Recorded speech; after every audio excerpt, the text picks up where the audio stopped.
Good morning, children. I'm sure you understood everything of the previous video and you were able to solve these numericals, the two numericals that are here. Now we go to the next topic.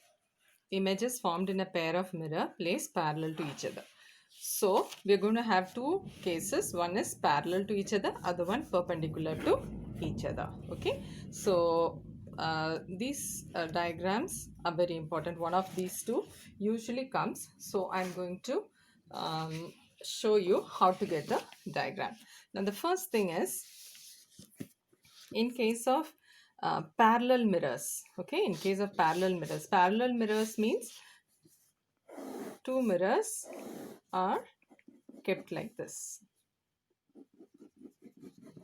Okay, these are called parallel mirrors, and the object will be kept somewhere in between. Okay, the object will be kept somewhere in between, and reflection happens. And how many images are formed? That's the question. Okay, now before getting it through the diagram, we can calculate it through the formula. So theta is 0 degree. You know, parallel, if there are two lines parallel, the angle between them is 0. So theta will be 0 degree. So n will be 360 upon 0. If you have 0 in the denominator, the answer will be infinity. So you will have infinite number of images. So if in case of parallel mirrors, you should get infinite number of images. Now let's see how that's going to be possible. Okay, so this is your object and this is mirror M1, this is mirror M2. Now from object O, incident rays can fall on this mirror and also on this mirror. Okay, incident rays are going to fall on both the mirrors, and each one will produce their own image. Now if you take M2 will produce, now because this is the object distance, I told you the other day, so the distance between object and mirror should be the same as the distance between image and mirror. So what you do, you see this distance, and at the same distance on the other side you get the first image, name it as I1. So this is where you should get the image of this object reflected by M2. Now, once you mark the position of image, as I told you, actually what you should have done is, we should have, what would have happened? The rays that have fallen here, they would have got reflected back. They would have got reflected. And if you extend it backward, they'll be meeting here. That's what actually happens. The ray which fell here gets reflected, and when I extend it backward, it forms an image here. Okay, now the same way for these red rays, if I take, so the ray will be reflected here. Okay, this ray will be reflected here, and when you extend it backward, you'll get an image somewhere here. Okay, same way this distance and this distance should be same. Okay, this is x, this also should be x. Okay, so this image I'm marking it as I dash. Okay, so now for time being I'm leaving these set of reflections. Okay, let us only consider the reflections that are happening, that started with mirror M2, that is this one. Okay, so what will happen after image I1 was formed? Now image I1 will become object for this mirror. Now it cannot be object for this mirror because it's facing its painted side. Painted side is not going to reflect, but it can be an object for this mirror because it is facing its reflecting side. So now what will happen? Now these two, which was your reflected ray before, now they will become incident rays coming from this image. Okay, incident rays coming from this. Now this is an object, this is behaving like an object. So from this you have to draw two incident rays falling on this mirror M1. Now what happens? Reflection will happen. Okay, so reflection will happen, and then you extend these two rays. They're going to meet somewhere here, and that will lead to your second image, I2. Okay, this one was I1, this one is I2. Now this image I2 will become object for this mirror M2. As I said, for mirror M1 will not be mirror M1 will not be able to produce any image for this because it is facing the painted side. But for image M1, it is facing the reflecting side. So again, it will become an object for this mirror. And as you know, the image for this will be formed here. So these will be the incident rays, and you're going to have reflected rays like this. And when you extend it backward, these rays are going to meet somewhere here, and that will give you I3. I1 here, I2 here, I3 here, then I4 like this. It will keep happening and you will get many images. This is all only from the first reflection from this mirror. Now, let's start.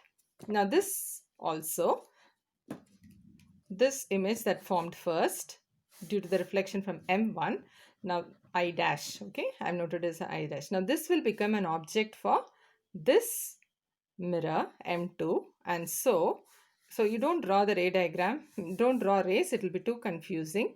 Just note this distance. So this is the object distance. So at the same distance on the other side, you will get an image for this second image of this, that is I double dash.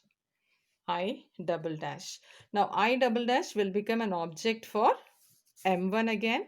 So measure this distance, and at the same distance on the other side you will get an image, and I'm going to mark it as I triple dash. Okay, so I'm getting two set of images, I1, I2, I3, like that it will go. That is one set of image. Then I have I dash, I double dash means 2 lines, I triple dash 3 lines. So two set of images are formed. So you can just label it like this. These are images formed due to first reflection from M2. Okay, from M2, the first reflection, if it starts from M2, you will get these images, I1, I2 and I3. Now these three, so you can label it like this: images formed due to first reflection from M1. First reflection from M1. So this is how your diagram goes. So this will keep happening and you will get many images, or simply we can say you get infinite number of images. Okay. So now I will I'll do it once again. This time you're going to do it along with me. Okay, children. So I thought I will demonstrate. I'll draw it in a notebook like this so that it will be easy for you. Okay. So please pause in between and draw along with me. Okay. So you can turn your copies like this, because you need lot of distance, lot of area in this direction. Okay. So you first mark the baseline, then somewhere near the center, so maybe this and this, yeah, you can mark both the mirrors. So mirror M1 and mirror M2. So M1, M2, and shade this part. This is painted.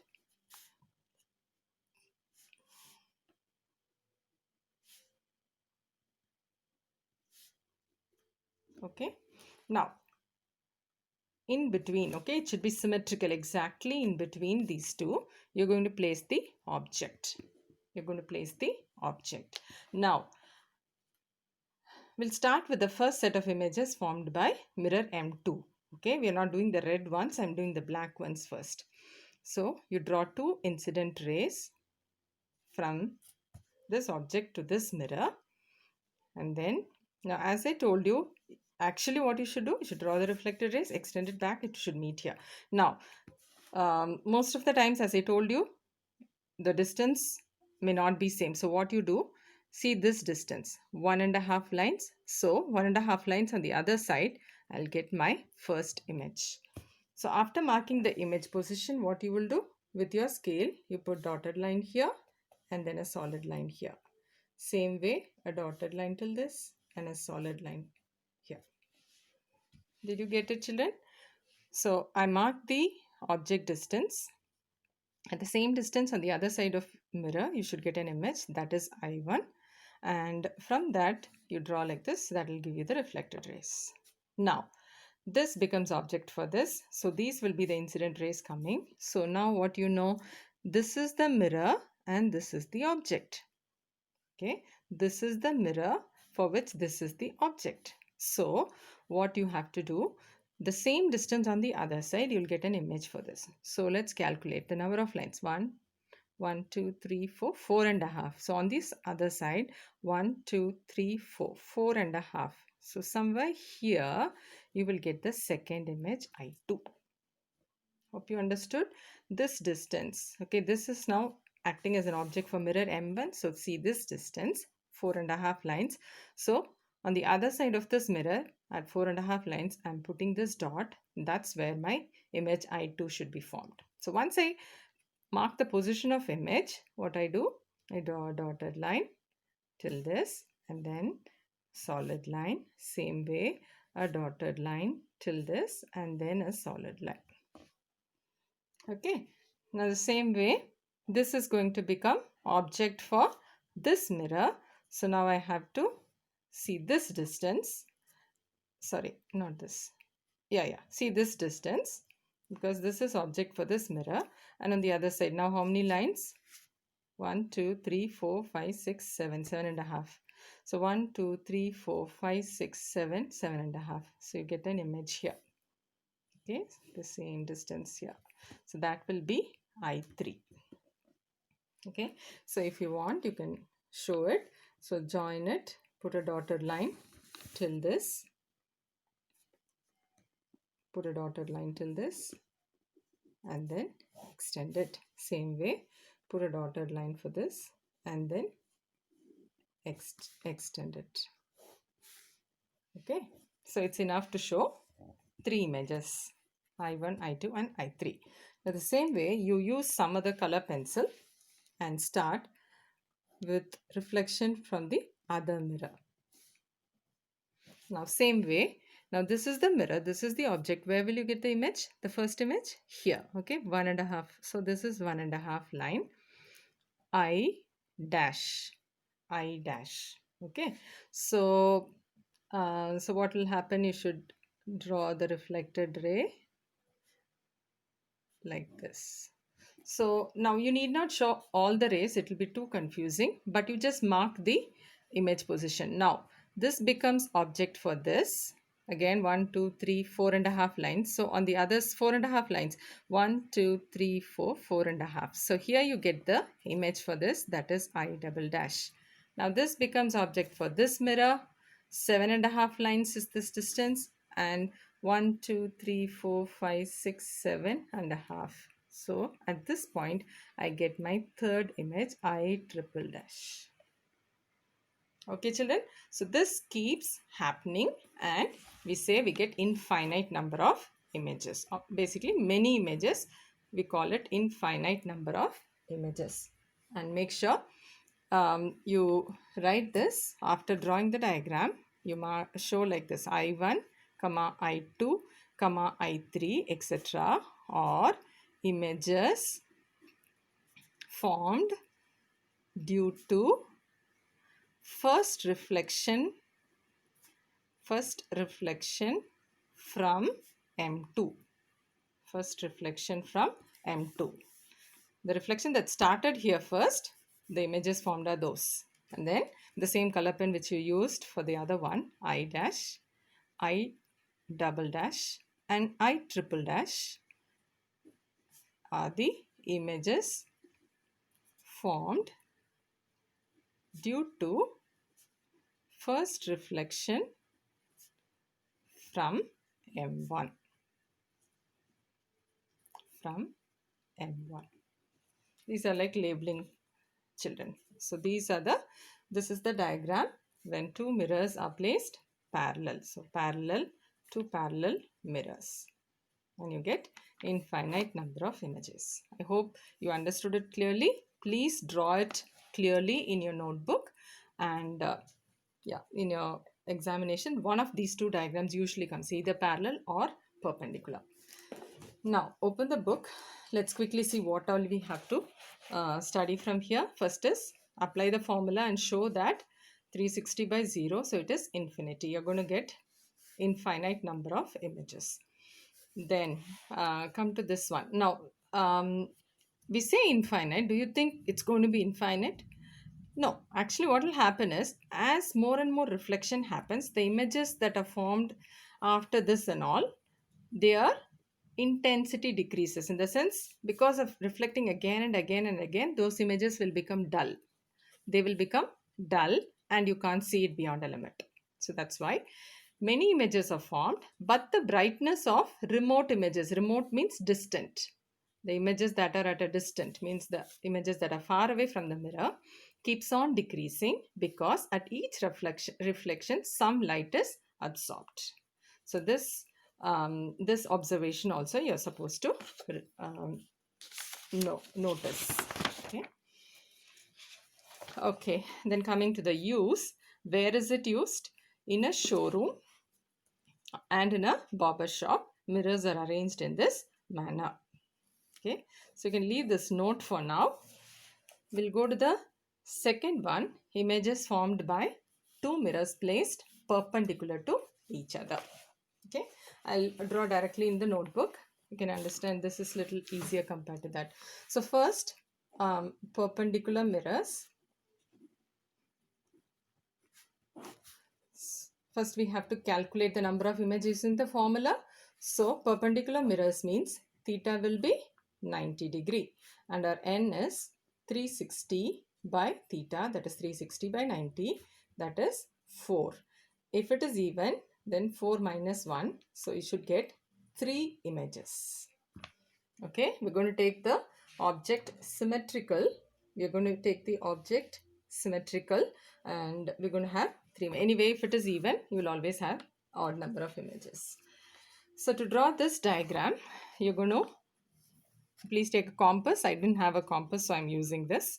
So I'm sure you all might be having a compass. So you draw a circle first. Draw a circle.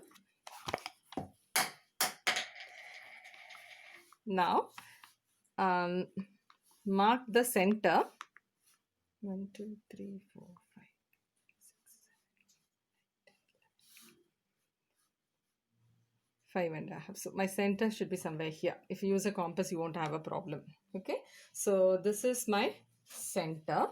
So what I'm going to do is, I'm going to keep my mirror perpendicular.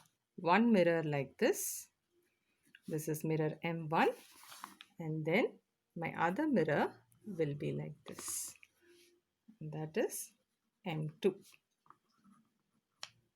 Okay, this is M2.